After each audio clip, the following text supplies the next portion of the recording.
सुबह में प्यारे भाइयों और बहनों, जय यीशु। इस रविवार माता कलीसिया हमें मनन चिंतन करने के लिए लूकस के सुसमाचार अध्याय ये एक वाक्य 26 से लेकर 38 तक के वचन दिया है। इस सुसमाचार भाग में हम प्रभु यीशु मसीह के जन्म के संदेश के बारे में पढ़ते हैं। परमेश्वर ने गब्रिएल दूत को एक कुंवारी के पास भेजता है और उसका नाम है मरियम। कुंवारी का नाम मरियम है। और जब गब्रिएल दूत मरियम के पास जाते हैं तब इस प्रकार अभिवादन करती है, मरियम कृपा पूर्ण, प्रभु तेरे साथ है। यह अभिवादन का अर्थ, यह कथन का अर्थ मरियम नहीं जानती थी। मरियम बहुत घबरा गई। तब स्वर्गदूत कहते हैं, मरियम डरिए नहीं, परमेश्वर की कृपा तुम पर है। तुम गर्भवती होगी और एक पुत्र प्रसव करोगी और उसका नाम ईसा रखेगी। वह सर्वोच्च ईश्वर के पुत्र कहलाएगी।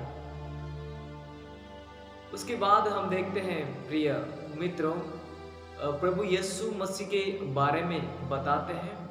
वह उसके लिए दाऊद का सिंहासन प्रदान करेगा परमेश्वर, और याकूब के वंश पर वह सदा राज्य करेगा और उसका राज्य के लिए कोई अंत नहीं होगा। प्रभु यीशु मसीह का यह जन्म के शुभ खबरी मरियम को सुनाया गया। कभी कभी जब गांव जाते समय लोग इस प्रकार पूछते हैं, विशेषकर हमारे प्रोटेस्टेंट भाई लोग, आप लोग क्यों माता मरियम की मध्यस्थता से प्रार्थना करती हैं? क्यों आप सीधा प्रार्थना क्यों नहीं करती? क्यों उसकी मध्यस्थ प्रार्थना की जरूरत क्या है? क्यों उसकी सहायता आप मांगते हैं? तो उसका उत्तर आज के सुसमाचार में है, क्योंकि गब्रिएल दूत को परमेश्वर ही माता मरियम के पास भेजते हैं और इस प्रकार कहते हैं, मरियम कृपा से पूर्ण, ईश्वर आपके साथ है। ईश्वर आपके साथ है। तो जिसके पास ईश्वर है उससे हम मध्यस्थ प्रार्थना करते हैं, क्योंकि वचन ही ये स्थापित करते हैं कि माता मरियम के साथ ईश्वर है। इसलिए पिता परमेश्वर द्वारा भेजे गए गब्रिएल दूत ने बताया, मरियम कृपा से पूर्ण, प्रभु तेरे साथ है। तो प्रिय भाइयों और बहनों, आज के सुसमाचार में हम देखते हैं यह सब सुनने के बाद मरियम घबरा जाती हैं, क्योंकि उनको मालूम था गर्भवती होने की कोई संभावना नहीं है।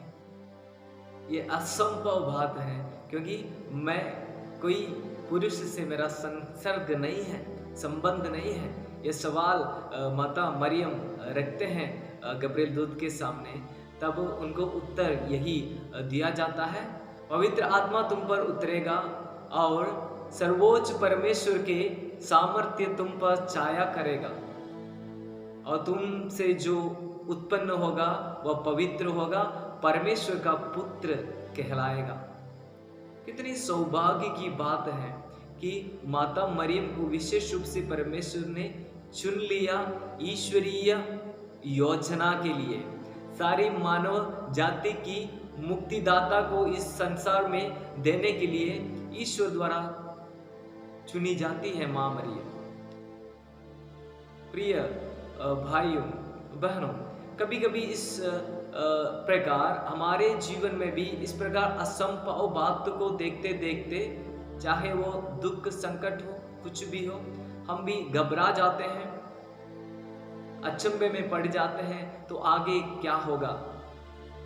तब एक चिन्ह के रूप में हमारे सामने प्रभु उत्तर देगा। जिस प्रकार एक चिन्ह माता मरियम को भी दिया था, वह चिन्ह यह था, उसके कुटुंबिनी एलिजाबेथ जो बांझ कहलाती थी, वह छठा महीना हो गया। कहने का मतलब, प्रभु ईश्वर एक चिन्ह माता मरियम को प्रकट दिया कि देखो, जो बांझ कहलाती थी उसके लिए अभी पुत्र होने वाला है। उस प्रकार उस चिन्ह से माता मरियम को प्रभु एक आश्वासन प्रदान किया, बहुत बड़ी आश्वासन प्रदान किया। और आगे हम वचन देखते हैं, परमेश्वर के लिए कुछ भी असंभव नहीं है। हाँ प्रिय मित्रों, परमेश्वर के लिए कुछ भी असंभव नहीं है। यह बात को माता मरियम अपने हृदय में पूर्ण रूप से स्वीकार करती है और अपने आप को पूर्ण रूप से प्रभु पर सौंप देते हैं। ईश्वरीय योजना के लिए खुद को प्रभु को समर्पित करते हैं। और माता मरियम कहती है, देखिए मैं प्रभु की दासी हूं, आपका कदम मुझ में पूरा हो जाए।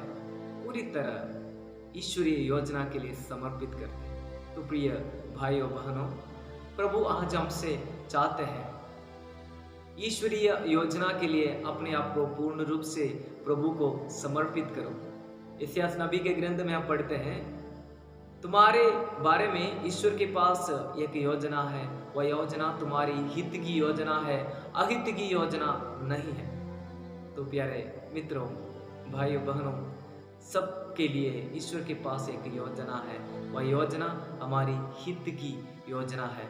तो आइए हम ईश्वरीय योजना के अनुसार हम भी ईश्वर के साथ चले। आमीन।